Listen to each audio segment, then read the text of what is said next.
আজি আপোনালোকৰ লগত মই অন্য এটা খবৰ শ্বেয়াৰ কৰিম। বিশেষকৈ আজিৰ খবৰ হৈছে আমাৰ টিউটৰ গুৰুসকলে এটা গুৰুত্বপূৰ্ণ খবৰ আপোনালোকৰ লগত শ্বেয়াৰ কৰিম। আপোনালোকে স্কিপ নকৰি সকলোৱে আমাৰ ভিডিঅ'টো চাই থাকিব আৰু এতিয়ালৈকে যদি আমাৰ চেনেলটো ছাবস্ক্ৰাইব কৰে তেন্তে ছাবস্ক্ৰাইব কৰি দিব আৰু প্ৰতিগৰাকী টিউটৰ গুৰু যাতে নেকি এইখিনি খবৰ পায় আপোনালোকে শ্বেয়াৰ কৰি দিব। আৰু নিশ্চয় আপোনালোকে স্ক্ৰীনত প্ৰত্যক্ষ কৰিছে যে আমাৰ টিউটৰ ছাৰ বাইদেউসকলক শিক্ষামন্ত্ৰীগৰাকীয়ে যি ধৰণৰ প্ৰতিশ্ৰুতি প্ৰদান কৰিছিলে সেই প্ৰতিশ্ৰুতি অসমৰ শিক্ষামন্ত্ৰীগৰাকীয়ে পূৰণ কৰিব নোৱাৰাত বা অসম চৰকাৰে আমাৰ টিউটৰ ছাৰ বাইদেউসকলক যিখিনি প্ৰতিশ্ৰুতি দিছিলে সেইমতে যদি পূৰণ নকৰাত আমাৰ টিউটৰ ছাৰ বাইদেউসকলে আকৌ গৰজি উঠিছে আৰু সেইবাবে তেখেতসকলে আকৌ সিদ্ধান্ত গ্ৰহণ কৰিছে। আৰু কি সিদ্ধান্ত লৈছে তেখেতসকলে ইয়াৰ বিষয়ে আপোনালোকৰ লগত বিতংকৈ শ্বেয়াৰ কৰে। আপোনালোকে স্কিপ নকৰি সকলোৱে ভিডিঅ'টো চাই থাকিব আৰু নিশ্চয় স্ক্ৰীনত আপোনালোকে প্ৰত্যক্ষ কৰিছে যে আমাৰ এখন নিউজ পেপাৰত আমাৰ টিউটৰ ছাৰ বাইদেউসকলে এটা গুৰুত্বপূৰ্ণ খবৰ পাব্লিছ হৈছে। ইয়াত কৈছে যে আকৌ এবাৰ শিক্ষামন্ত্ৰীৰ মিত্ৰাচাৰ ৩-৫ এপ্ৰিলত আন্দোলনৰ বাবে সাজু সন্মিলিত তীৰ্থৰ মঞ্চ। আৰু আমাৰ শিক্ষামন্ত্ৰীৰ মিত্ৰাচাৰৰ বাবে বা শিক্ষামন্ত্ৰীয়ে তেখেতসকলক টিউটৰ ছাৰ বাইদেউসকলক যিখিনি প্ৰতিশ্ৰুতি প্ৰদান কৰিছিলে সেইখিনি পূৰণ কৰি নিদিয়াৰ বাবে আমাৰ টিউটৰ ছাৰ বাইদেউসকলে আকৌ আন্দোলনৰ বাবে সাজু হৈছে বুলি ইয়াত উল্লেখ কৰিছে। আমাৰ সন্মিলিত তীৰ্থ মঞ্চৰ যিসকল বিষয়ববীয়া সেইখিনি তেখেতসকলে সিদ্ধান্ত লৈছে আৰু সেইমতে তেখেতসকলে ৩ আৰু ৫ এপ্ৰিলত তেখেতসকলৰ যিখিনি আন্দোলনৰ কাৰ্যসূচী সেই আন্দোলনৰ কাৰ্যসূচী তেখেতসকলে লৈছে আৰু সেইবাবে প্ৰতিগৰাকী টিউটৰ ছাৰ বাইদেউসকলক সাজু হৈ থাকিবৰ কাৰণে বিনম্ৰভাৱে হয়তো আমাৰ টিউটৰ সন্মিলনী টিউটৰ মঞ্চৰ ফালৰ পৰা অনুৰোধ জনাইছে। বিশেষকৈ সন্মিলনী টিউটৰ মঞ্চ বুলি ক'লে আমাৰ টিউটৰ ছাৰ বাইদেউসকলে গমেই পায় LPৰ পৰা কলেজলৈকে যিমানখিনি আমাৰ টিউটৰ ছাৰ বাইদেউসকল আছে সকলোৱে মিলি সন্মিলিত টিউটৰ মঞ্চ গঠন কৰিছে আৰু সেই টিউটৰ মঞ্চৰ জৰিয়তে আকৌ তেখেতসকলে এটা গুৰুত্বপূৰ্ণ আন্দোলন হ'ব আৰু সেই আন্দোলন ৩ আৰু ৫ এপ্ৰিলৰ পৰা সেইখিনি আন্দোলন হ'ব আৰু সেইখিনি কথা ইয়াত উল্লেখ কৰিছে। ইয়াত কৈছে যে আকৌ এবাৰ চূড়ান্ত মিত্ৰাচাৰ প্ৰমাণিত হ'ল। শিক্ষামন্ত্ৰী ডক্টৰ ৰণোজ পেগুৰ সদৌ সন্মিলিত টিউটৰ মঞ্চৰ নেতৃত্ববৃন্দক প্ৰতিবাদ সাক্ষাতৰ সময়তে শিক্ষামন্ত্ৰীয়ে প্ৰতিশ্ৰুতি দিছিল যে টিউটৰসকলৰ দৰমহা নিশ্চিতভাৱে বাঢ়িব। আনকি সাক্ষাতৰ বেলিকাত সেই কথাও কৈছিল যে বিষয়টো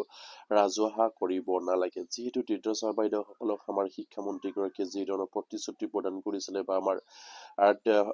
যিসকল টিউটৰ সন্মিলিত মঞ্চৰ বিষয়ববী আছে তেখেতসকলক লগ কৰোঁতে বা তেখেতসকলৰ লগত শিক্ষামন্ত্ৰীৰ যিখিনি আলোচনা হৈছিলে সেই আলোচনা মৰ্মে আমাৰ টিউটৰ ছাৰ বাইদেউসকলৰ যিখিনি দৰমহা সেই দৰমহাখিনি তেখেতসকলে হয়তো আমাৰ 25+ ওপৰলৈকে বৃদ্ধি কৰাৰ কথা কৈছিলে। কিন্তু এইখিনি প্ৰতিশ্ৰুতি অসমৰ শিক্ষামন্ত্ৰীয়ে পূৰণ কৰিব নোৱাৰাত বা তেখেতসকলে যি ধৰণৰ প্ৰতিশ্ৰুতি প্ৰদান কৰিছিলে সেই প্ৰতিশ্ৰুতি তেখেতসকলে যেন কোনো সিদ্ধান্ত নোলোৱাত আমাৰ সদৌ অসম সন্মিলিত টিউটৰ মঞ্চই আকৌ এটা পুনৰ সিদ্ধান্ত কৰিবলগীয়া হৈছে আৰু তেখেতসকলৰ যিবিলাক আমাৰ শিক্ষামন্ত্ৰীৰ লগত আলোচনা হৈছিলে সেই আলোচনাৰ বিষয়টো ৰাজহুৱা নকৰিবলৈকো আমাৰ শিক্ষামন্ত্ৰীগৰাকীয়ে আমাৰ টিউটৰ ছাৰ বাইদেউসকলক অনুৰোধ কৰিছিলে আৰু সেই মৰ্মে আমাৰ টিউটৰ ছাৰ বাইদেউসকলে ৰাজহুৱা কৰা নাছিলে। কিন্তু শিক্ষামন্ত্ৰীগৰাকীয়ে যেন আমাৰ টিউটৰ ছাৰ বাইদেউসকলক যিখিনি প্ৰতিশ্ৰুতি প্ৰদান কৰিছিলে সেইখিনি পূৰণ নকৰাত তেখেতসকলে সেইখিনি কথা আকৌ দোহাৰিবলগীয়া হৈছে আৰু সেইবাবে তেখেতসকলে সেইখিনি কথা উল্লেখ কৰিছে। ইয়াৰ পাছতে আৰু কৈছে যে চলিত বাজেট অধিৱেশনত টিউটৰৰ বাবে দৰমহা বঢ়োৱা হ'ব বুলি আমাৰ শিক্ষামন্ত্ৰীগৰাকীয়ে প্ৰতিশ্ৰুতি প্ৰদান কৰিছিলে বোলে। যিহেতু আমাৰ চলিত বাজেট অধিৱেশনত টিউটৰ ছাৰ বাইদেউসকলৰ দৰমহাখিনি বৃদ্ধি কৰাৰ কথা আছিলে কিন্তু শিক্ষামন্ত্ৰীগৰাকীয়ে কোনো ব্যৱস্থা গ্ৰহণ নকৰাত আমাৰ সদৌ অসম সন্মিলিত টিউটৰ মঞ্চই আকৌ পুনৰ গৰজি উঠিছে। ইয়াৰ পাছত কৈছে যে পিছে বাজেট অধিৱেশনৰ শেষ মুহূৰ্তলৈকে অপেক্ষা কৰি থকা ৰাইজৰ প্ৰাথমিকৰ পৰা উচ্চ পৰ্যায়লৈকে ৰাইজৰ শ টিউটৰ আশাত চেঁচা পানী ঢালিলে বাজেট অধিৱেশনত আৰু বাজেট অধিৱেশনত টিউটৰৰ বাবে দিলে এটা ডাঙৰ শূন্য বুলি ইয়াত উল্লেখ কৰিছে। যিহেতু আমাৰ টিউটৰ ছাৰ বাইদেউসকলে LPৰ পৰা কলেজলৈকে তেখেতসকলে অধিক আগ্ৰহেৰে বাট চাই আছিলে যে চলিত বাজেটত আমাৰ টিউটৰ ছাৰ বাইদেউসকলৰ দৰমহাখিনি বৃদ্ধি হ'ব। তেখেতসকলক সমকামৰ সমমৰ্যাদা আৰু সমকামৰ সমবেতন প্ৰদানৰ কিবা এটা কিঞ্চিত পৰিমাণ হ'লেও তেখেতসকলৰ সেই বাজেট অধিৱেশনত হয়তো সেইখিনি উত্থাপন হ'ব বুলি তেখেতসকলে ভাবি আছিলে কিন্তু এইখিনি নকৰিলে আৰু সেইবাবেই আমাৰ টিউটৰ ছাৰ বাইদেউসকলৰ যিখিনি আশাত চেঁচা পানী ঢালি দিয়াৰ নিচিনাকৈ আমাৰ শিক্ষামন্ত্ৰীগৰাকীয়ে যেন আমাৰ টিউটৰ ছাৰ বাইদেউসকলক ৰামঠগন দিয়াৰ কথা ইয়াত উল্লেখ কৰিছে। আৰু ইয়াৰ পাছতে কৈছে যে দীৰ্ঘদিন ধৰি আন্দোলন কৰি অহা টিউটৰসকলে আন্দোলনৰ কাৰ্যসূচী ল'লেই চৰকাৰীভাৱে আলোচনা কৰি এই সমস্যা সমাধানত থূপ দি আন্দোলন স্থগিত কৰি অহা বুলি খুব বক্তব্য কৰিছে সদৌ অসম সন্মিলিত টিউটৰ মঞ্চৰ নেতৃত্বই। আৰু টিউটৰ ছাৰ বাইদেউসকলে গুৰুত্বপূৰ্ণ অভিযোগ উত্থাপন কৰিছে যিহেতু আমাৰ টিউটৰ ছাৰ বাইদেউসকলে আন্দোলন কৰিলে আমাৰ চৰকাৰীভাৱে অসম চৰকাৰৰ লগত আলোচনাত মিলিত হয় কিন্তু আলোচনাত তেখেতসকলক যিখিনি টোপ প্ৰদান কৰি আহিছিলে বা তেখেতসকলৰ যিখিনি যিখিনি সমস্যা সেই সমস্যাখিনি সমাধান কৰাৰ প্ৰতিশ্ৰুতি প্ৰদান কৰি অহাৰ পাছতো যেন বাজেট অধিৱেশনত কোনো এটা সিদ্ধান্ত গ্ৰহণ নকৰাত তেখেতসকলৰ যিসকল আমাৰ টিউটৰ মঞ্চৰ বিষয়ববী আছে তেখেতসকলে ক্ষোভ উজাৰিছে। ইয়াৰ পাছতে কৈছে যে সন্মিলিত টিউটৰ মঞ্চৰ অভিযোগ 20-25 বছৰ শিক্ষকতা কৰা সকলক শেষ মুহূৰ্তলৈকে যিমানবোৰ চৰকাৰী কঠোৰ আইন আছিল সেইবোৰ জাপি দি শিক্ষকসকলক টিউটৰ সজালে। আৰু যিহেতু আমাৰ টিউটৰ ছাৰ বাইদেউসকলে আজি পৰি তেখেতসকলে নতুন নিযুক্তি নহয়, তেখেতসকলে নিশ্চয়কৈ আমাৰ 20-25 বছৰ আগৰ পৰাই এখন বিদ্যালয়ত তেখেতসকলে শিক্ষক হিচাপে কৰ্মৰত আছিলে আৰু সেই শিক্ষকসকলক আজি বৰ্তমানৰ সময়ত যিখিনি কোৱালিফিকেশ্যন লাগে সেইখিনি জাপি দি তেখেতসকলৰ জীৱন শেষ কৰি দিয়াৰ কথা ইয়াত উল্লেখ কৰিছে। আৰু সেইবাবে তেখেতসকলক সেইখিনি জাপি দি শিক্ষকৰ পৰা টিউটৰলৈ অৱনমিত কৰিলে বুলিও তেখেতসকলে দুখ প্ৰকাশ কৰিছে। নিশ্চয়কৈ অসম চৰকাৰে সেইখিনি অন্যায় কৰিছে আমাৰ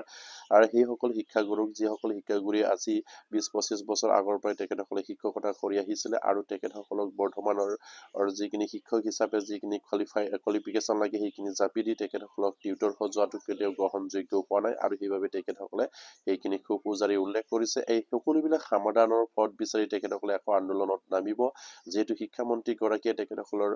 যিখিনি দৰমহা বৃদ্ধিৰ কথা কৈছিলে কিন্তু সেই দৰমহা বৃদ্ধিৰ কথাও কোনো সিদ্ধান্ত গ্ৰহণ নকৰিলে আৰু তেখেতসকলক যিখিনি আপোনাৰ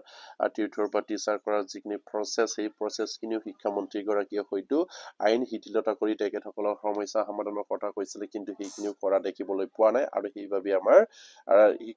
টিউটৰ কৰ্মচাৰীসকলে জাঙুৰ খাই উঠিছে আৰু সেইবাবে তেখেতসকলে 3 আৰু 5 এপ্ৰিলৰ পৰা তেখেতসকলৰ জোৰদাৰ আন্দোলন গ্ৰহণ কৰাৰ এটা সিদ্ধান্ত গ্ৰহণ কৰিছে। আৰু ইয়াৰ পাছতে কৈছে যে কিন্তু টিকাভিত্তিক শিক্ষকৰ ক্ষেত্ৰত কোনো NCT বা কোনো আইন নোহোৱাকৈ নিয়মীয়া শিক্ষকৰ মৰ্যাদা দিলে। কিন্তু আৰু এটা কথা ইয়াত উল্লেখ কৰিবলগীয়া কথা, যিহেতু আমাৰ অসমৰ ৰাইজৰ যিমানখিনি টিকাভিত্তিক শিক্ষক আছিলে তেখেতসকলক কোনো NCT আইন লাগু নকৰিলে বা তেখেতসকলৰ ক্ষেত্ৰত কোনো NCTৰ আইন গ্ৰহণযোগ্য নহল কিন্তু তেখেতসকলক টিকাভিত্তিক শিক্ষকৰ পৰা হয়তো আপোনাৰ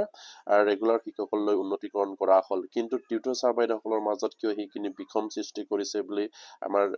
টিউটৰ ছাৰ বাইদেউসকলে অসম চৰকাৰলৈ সেইখিনি প্ৰশ্ন উত্থাপন কৰিছে। আৰু ইয়াৰ পাছতে কৈছে যে ৰাইজৰ টিউটৰ সমাজৰ সমস্যা পৰিটুকি দি ভৱিষ্যতৰ অনিশ্চয়তাৰ মুখলৈ ঠেলি দি মানৱ অধিকাৰ উলংঘ কৰা বুলি অভিযোগ তুলিছে। আৰু ইয়াৰ পাছতে তেখেতসকলে গুৰুত্বপূৰ্ণ পইণ্ট ইয়াত দাঙি ধৰিছে যে যিসকল আমাৰ টিউটৰ ছাৰ বাইদেউসকল আছে তেখেতসকলক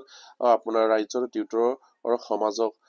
সামান্য ফৰিটুকি দি মানে আমাৰ টিউটৰ ছাৰ বাইদেউসকলক সামান্য এটা ফৰিটুকি দি তেখেতসকলৰ ভৱিষ্যত অন্ধকাৰ মুখলৈ ঠেলি দিয়াৰ কথা ইয়াত উল্লেখ কৰিছে আৰু সেইখিনি হয়তো মানৱ অধিকাৰ উলংঘ কৰাৰ কথাও তেখেতসকলে উল্লেখ কৰিছে। কাৰণ এইসকল টিউটৰ ছাৰ বাইদেউসকলে যিধৰণে ৰেগুলাৰ শিক্ষকে কৰ্মত নিয়োজিত হয় ঠিক তেনেকৈ সেই টিউটৰ ছাৰ বাইদেউসকলে কৰ্মত নিয়োজিত হয় আৰু সেই টিউটৰ ছাৰ বাইদেউসকলে যিখিনি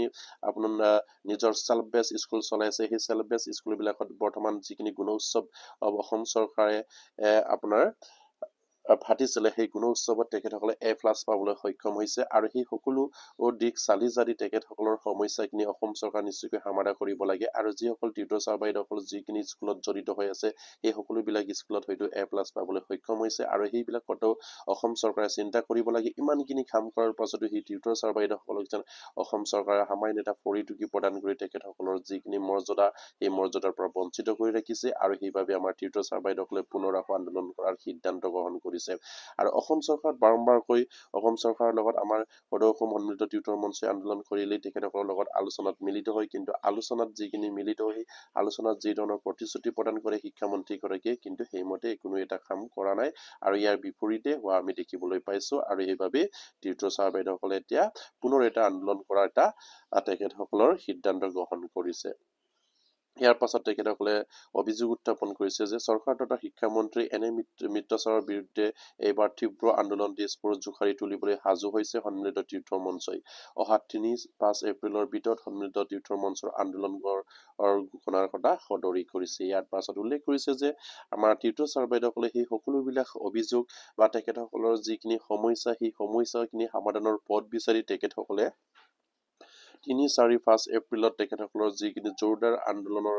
কথা তেখেতসকলে ঘোষণা কৰাৰ কথা ইয়াত উল্লেখ কৰিছে। 3 বা 5 এপ্ৰিলত তেখেতসকলৰ আন্দোলনৰ সময়খিনি ঘোষণা কৰিব আৰু সেই আন্দোলনত দিছপুৰ কঁপাবলৈ তেখেতসকলে সাজু হৈছে বুলি ইয়াত উল্লেখ কৰিছে। LPৰ পৰা কলেজলৈকে আদি কৰি এসময়ত টিউটৰ ছাৰ বাইদেউসকলে একেলগে তিনিওটা পৰ্যায়ৰ টিউটৰ ছাৰ বাইদেউসকলে লগ হৈ এই আন্দোলন হ'ব আৰু সেই আন্দোলনত নিশ্চয়কৈ আমাৰ টিউটৰ ছাৰ বাইদেউসকলৰ সমস্যাখিনি সমাধান কৰিব লাগিব অসম চৰকাৰে, অন্যথা হয়তো এই আন্দোলন নিৰন্তৰভাৱে চলি থাকিব আৰু সেইভাবে মাননীয় মুখ্যমন্ত্ৰী আৰু শিক্ষামন্ত্ৰীলৈ বাৰম্বাৰকৈ আমাৰ টিউটৰ ছাৰ বাইদেউসকলে অনুৰোধ জনাই আহিছে যে যিহেতু আমাৰ টিউটৰ ছাৰ বাইদেউসকলে আন্দোলন কৰাৰ কোনো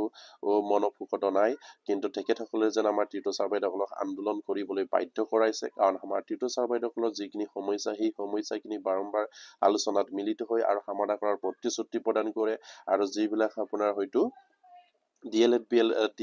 BEd গ্ৰহণ কৰা টিউটৰ ছাৰ বাইদেউসকল আছে তেখেতসকলক শিক্ষকৰ মৰ্যাদা প্ৰদান কৰাৰ কথাও কয় আলোচনাত কিন্তু সেইখিনি হয়তো আলোচনাত সেই সীমাবদ্ধ আৰু বাজেট অধিৱেশনত আকৌ শিক্ষামন্ত্ৰীগৰাকীয়ে তাৰ উল্টাকৈ